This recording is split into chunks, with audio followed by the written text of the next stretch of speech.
it's me, it's Wolfram, and today I want to make some kind of meta-analysis because I think this deck Zorga it's really well positioned now in the meta, and I kind of want to disclose why I think that would be the case. Okay.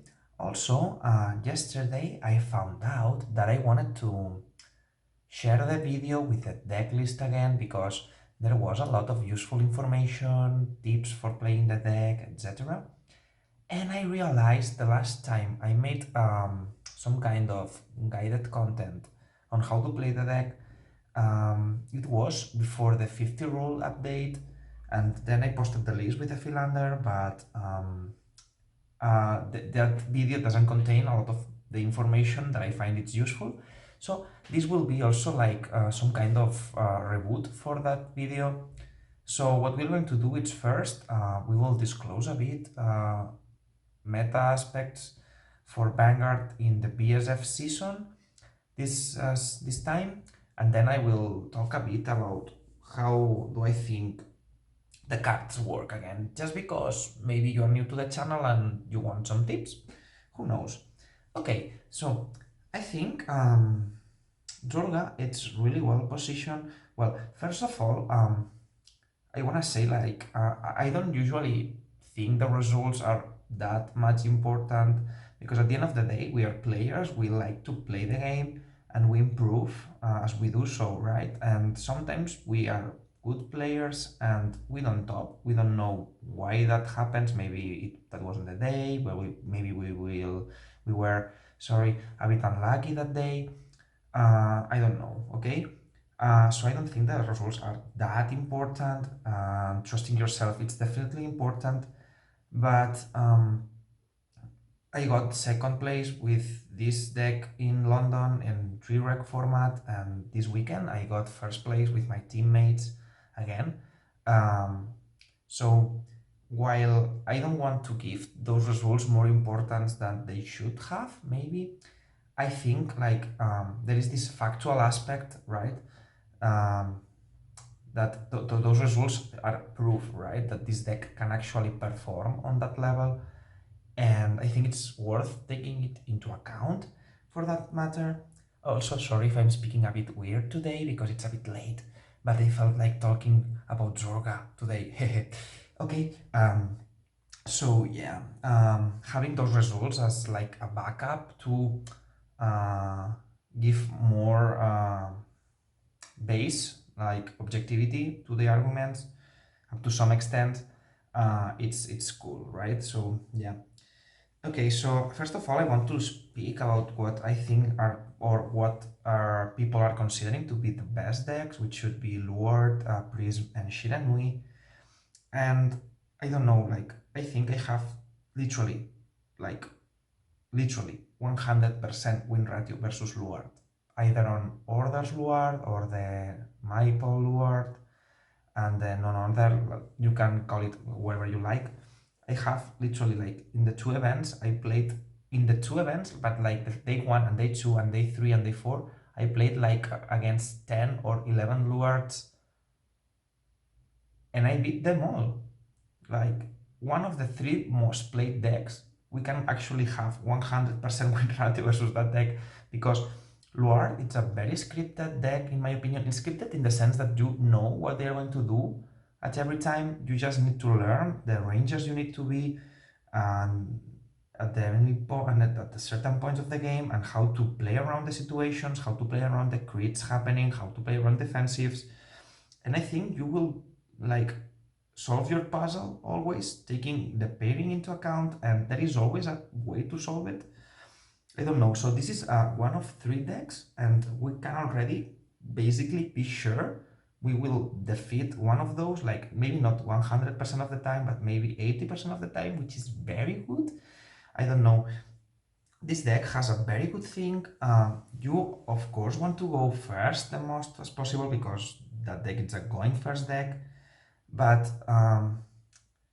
it is also very good going second, and you can play very strongly going second into the straight decks. So basically you have a 50% chance of have the upper hand versus Lured or versus Shiranui. I don't know, it's like the same for me versus Shiranui, because um, I have played versus a lot of them, and the only 2 times I lost was because they 6 damage healed. That player was actually very good, to be honest. Like, but that's another thing. I lost to that 6 damage heal, and the other game I lost out of like 6 or 7 was because I didn't see like one single order. So yeah, I think this deck is like very oppressive against Lured, and it's very good as still versus Shiranui.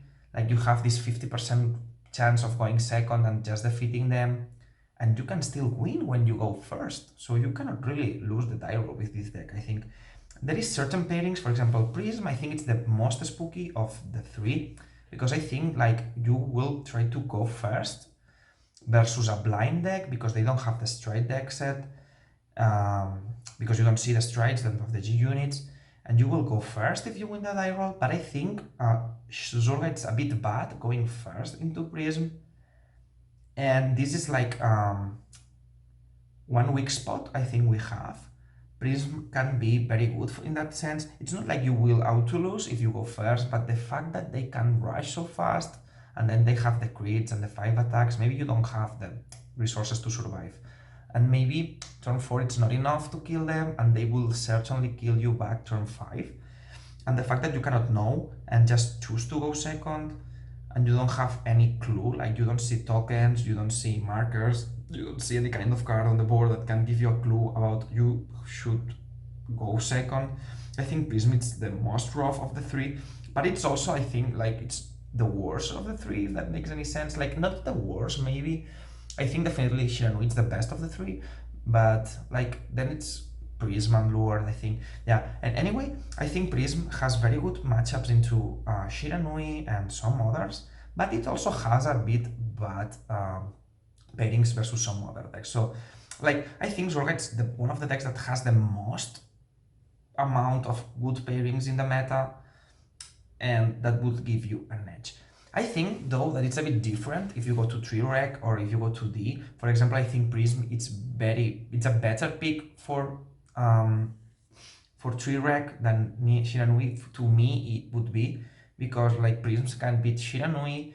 Of course, it can happen back again, but I don't know. I feel like Prism can be really good for 3 format. I don't know. Anyway, let's get back into business. I don't know, like there is then there is other decks, but this deck does fairly well against them. I don't know, so I really think this deck can play in a way that you can consistently beat those decks.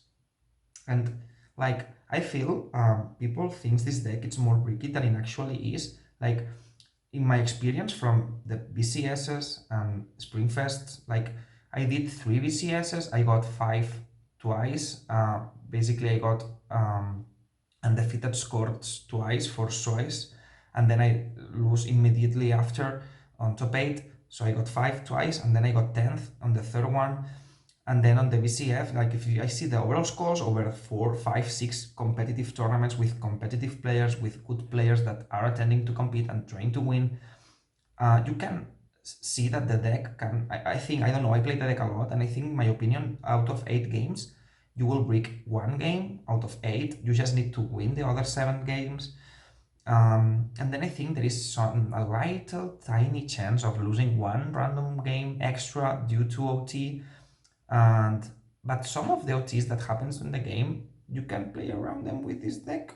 I know this is like a forbidden thing to say, but you have so many defense in this deck, and you have the option so fast, because Rankochin is an actual fucking fast card. It's like, for me, it's like one of the best cards in the game, because you have Pot of Greed turn 1, and you have a lot of shield every time, so you can control a lot how you guard, you can stay outside of the OT killing range at their precise timings. And so, yeah, so I think out of 8 games, you might break 1 of the games and lose it.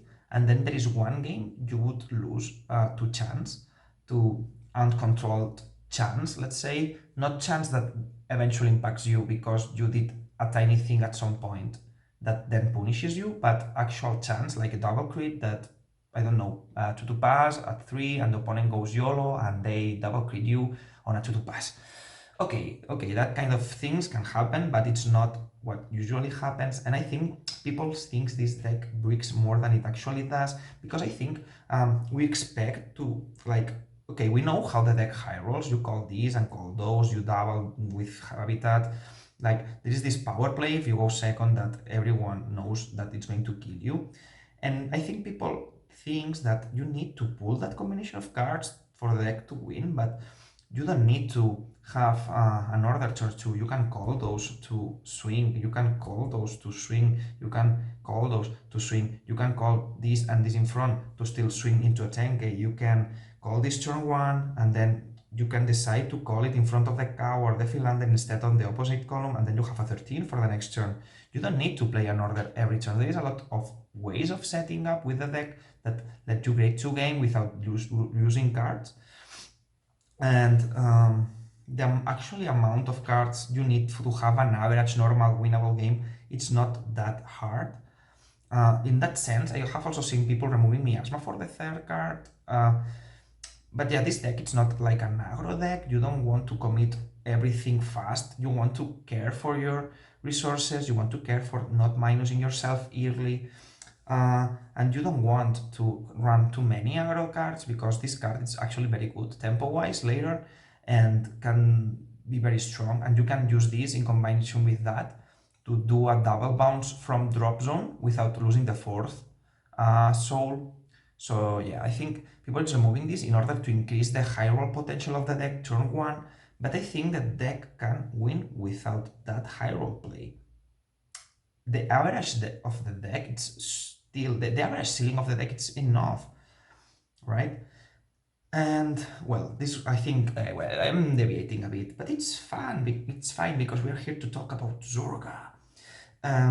Okay, let's now do a bit of tips, like on how I think the deck it's good to play it, or how can you get benefited of the cards in special or more tricky maybe ways. One thing that I think it's important, like I see people play Zorga and they ask me and they have opinions and they want to share, and I have seen that there is some kind of easy to fix misplays that we might be doing that gatekeep us to win a bit more, maybe. So I think let's discuss about those a bit more, because I think this will help you learning, and I like people learning things about Zorga. Okay, first of all, like, because people assume that you need the RPDs, the double RPDs to win, I think people, it's overcalling them. What do I mean by overcalling? Like, you use the habitat turn 1 and you call those 2, but do you have a way to call over them, to reset them? What happens if you call those 2, swing with Vanguard or with rear, they get a defensive, and then the other 2 attacks get wasted, and you cannot now call them again, right? We can see the importance of tempo, like, a lot with Persona, right? Like, you can call a combo of 6 attacks, but this combo of 6 attacks will be stronger next turn with Persona, right? So you might want to not waste the CB 1 turn earlier and wait for the Persona, because you know the 6 attacks and the CB will be more impactful because you have the 10k, right? Here it's a bit similar. If you use this turn 1, let's say you call Philander, and you mill this, or you have 2, then you use Habitat and see at another Philander for that turn. Okay, you call it, but now you have 2 Philanders, you haven't called Cow yet, and you need to have Shadow behind the Vanguard to keep looping the cards. So by doing that, you are committing 1 card more than you should, and you are minusing yourself by 1. When we look at the numbers, like the 10k and the 23s, we will realize that we don't need that much power, because if we do 10k, 15, and 23, the proper gut parting is still to 15k, the 10k, just in case we have a trigger. So by having a 10, 15, and 23, for example, or 8, 18, sorry, and 10 and 10, those are actually valid thresholds that do not involve calling too much of that. You might want to hold on calling too many of those in order to be able to sustain a more prolonged grade 2 gaming, for example. Of course, this is like something you need to read based on board state. It's not the same if the opponent has overcommitted cards that you can punish. This will vary. There is some hands where you might want to actually feign that you are overcommitting in order to bait opponents into attacking you. There is a lot of tiny tricks you can do, depending on how you want your opponent to interact with what you are doing. And this will also depend on what you have in hand, right? It's not the same if you have like a lot of triggers, right? Because then every single card you have, like the shadow you have, the order you have, will be more important to be used precisely and accurately because you have a lot of shields. This also means you can control the range a bit better. But yeah, based on the board state and the resources you have for that game, it's important to decide when to commit more or less cards. And one way people lose advantage is by calling too many dragons at once without having a way to refresh them. Additionally, I think people struggles by combining habitat with philander and cow. Ideally and tempo wisely, you want to call the cow turn 2 because you want to pay the CV for the marker, and then that's already set. You have this for the kill turn 3 or turn 4, and so you don't want to waste this too fast, because if you use this turn 1, that can be fine because sometimes you really need to rush, that's okay. But if you use this turn 1 and you see the cow is not a valid target, because if you call the cow, then you are minusing yourself because that cow needs to die. And if you call the cow turn 2, turn 1, cannot pay the CV, then you have to kill it because maybe you don't see a second. Okay, so you need to be really careful that the cow actually activates. And the best or the easiest way to get baited into a bad position, it's by how you are using your habitats early. And in relationship with that, like, I think sometimes we forget that we have not only 4 beaters in the deck, we have 4 and 4 more, we have 8 beaters. Sometimes you might want to call the shadows and skip the order for the next turn, so you get this after you can intercept. But yeah, let's compare this to, I don't know, to Shiranui. Shiranui uses Tenri to plus, and his Asatho to plus, and we have our own ways to plus. Let's say we have our own cards that plus, and we have our own ways to find the cards that plus. Like Shoshodoshi is good because it finds their Hisathazos or whatever the ninja it's called. But we also have our way to find our plussing engine, right? But yeah, I think it's this card can be really punishing to play. Like, too many times we are using this card without considering how our board is going to look in 2 turns, like until turn 3 or maybe 4, because then you might be G2 gaming. And I think we use this card in a 2 minusing way, and we cannot afford Dragon to be a minus to us. We have to play the deck without losing too much resources. Sometimes you have to call the philander first because you have nothing, but sometimes it's also interesting to use the habitat first, see if you've hit the cow, see if you hit the philander, because you want to have, like until mid-game, you want to have the cow and the philander, and then when you're trying to finish the game, you go to 2 or 3 philanders to close the game. But until turn 4 or 5, where you can already like move the resources from place to place and you're secured, then you can lose the cards to finish. But until then, you want the cow to not be a minus, to not die, to not have to step and kill it, do weird stuff. So yeah, you might want to consider use this before you use that. Another thing we can get baited into doing is, if you have one dragon, maybe you don't need to find a second, okay? Don't be greedy on that. What else can I tell? Yeah, the cow marker should go always on the philander column. Every single time I thought I wouldn't, then I regretted it. Like, this card, it's very, very cool because you want to bait the PGs and make sure the kill costs 2 cards to them, not just 1. You need to interact with how your opponent is guarding in order to decide if you want, how do you want to boost the things, and decide if you want this to get boosted or the dragon. Yeah, I think those are important tips and tricks. Yeah, also I think people hate this card a bit because it's soul plus 1, but I think there is enough soul if you are not having soul, maybe you are overusing Shadow Cloak, or maybe you are using this turn 2 when you shouldn't. This card is really good to fix the games. I like it at 2 because it can find the mask. Like you have 4 shadows and then you have 2 cards that in case you don't see the 4th shadow can still find these. It's not like it's not that you can really rely on this to find that, of course, on top 3, but you have the 4 shadows, and in case you don't have the 4 shadows, you can still find for the cards and do your stuff. Okay, Alana can help you spam this a bit more. Like if you can guard with it, or if you find it on top 3, you can still mill Alana to refund the cost. Maybe you can, like, because sometimes you will see that you cannot use the freeze turn 2 if you need to bounce. There is some situations where you have the freeze for turn 2 and then you still need to use free turn 3 and you still need to bounce, which is 3 soul, and you cannot do that. But you can if you involve Alana in your plays.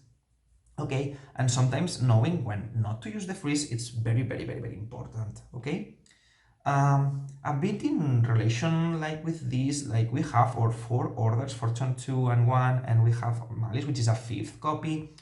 You don't want to run too many aggro cards, you want to play it mid-range, you want to be able to switch playstyles. If you run too many habitats, then you run into turn 3 and to turn 4 and you lose the pressure of miasma because you don't have it. You just have a lot of redundancy on too many habitats, and you cannot do the double drop bounce, right? This card, it's good early game, but as the game goes longer, where you have already seen everything, this gets worse because you don't want to get the last PGs or the last Zorga from your decks. You want to top deck those from your drive checks. You want to use freeze and miasma or both to get double PG, to get Zorga and PG from the drop zone into your hand. With freeze and miasma, let's put it like commas, but you have 4 PGs and then you have 1, 2, 3 cards that can convert somehow into a PG from the drop zone. Okay, if you use Habitat, you cannot grab the PG from the drop zone. You are wasting a PG from the deck or a Zorga from the deck, and you don't want that. This card is extremely good turn 2, like more than what it's usually thought about, and it's also very strong mid game because it generates the PGs and it generates the Zorgas. Okay. As for fronts, I have tried draws lately and I literally hated them. Draws are not for me. Draws are definitely not for me because they are too variable, right? There is too many variants, things happening, and it's spooky. It's spooky to me. I like stability. Okay, so I don't know. I kind of want this video to be like a reboot on the video with the deck list where I also talked some tricks and tips for the deck to work better. So I hope you found those tips useful.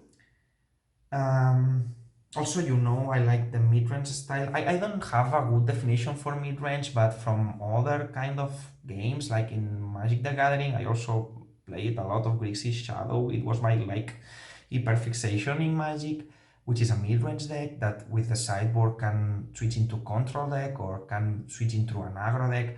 I think this deck kind of allows for that because you can make the game shorter but pushing a lot early depending on what you have, or you can slow it down, CV deny, etc, etc, etc. I was about to say one thing, but I just immediately forgot about it. What was it? Yes. Usually I find this funny because people compare this deck to Granblue in Premium, but in Premium I think it's quite the opposite, right? Because in Premium you have a lot of tools that put every single piece you need at the right space, so you can start playing after. But I think this deck, it's complex because setting up it's complex, right? Once you have the pieces everywhere, the deck is broken, okay? What it's complex, it's to generate that situation. In Granblue, I think it's easy to set up, and what it's very, very, very, very hard and very, very, very complex, it's how you interact and how you play the cards once you have them. I think Zorga, it's easy to play once you have everything in place, and what it's complex, it's to set up properly, like knowing when you have to use this, or for example, sometimes you have to use the mask and habitat, because you need this to get you the Zorga, and you want to get a PG, and you cannot afford to do maybe because maybe you have this in hand, right? You cannot do this and that because you don't want a cow and a Zorga, or a Zorga and a Zorga. You want a PG and a Zorga. And sometimes, like, you will see that you have to take risky chances over the secured ones because the secured ones are not good enough, or maybe you have to yes, I think this card is actually a bit complicated to use because it has, like, it involves chance. It can be a -1 on the Alchemy Magic, but knowing when to go for the chance over the security, because you need the high roll to happen, you need the PG from the, or maybe you need 2 PGs, I don't know. Yeah, basically that. I don't know what I'm saying anymore because I'm tired. Okay, so hope you enjoyed. I think I covered what I wanted to cover, which makes me happy. I hope I'm actually recording, because if I'm not recording, I will be very sad. Like Husk Tears, Black Dragon, I will cry a lot. Okay, so hope you enjoyed and see you soon.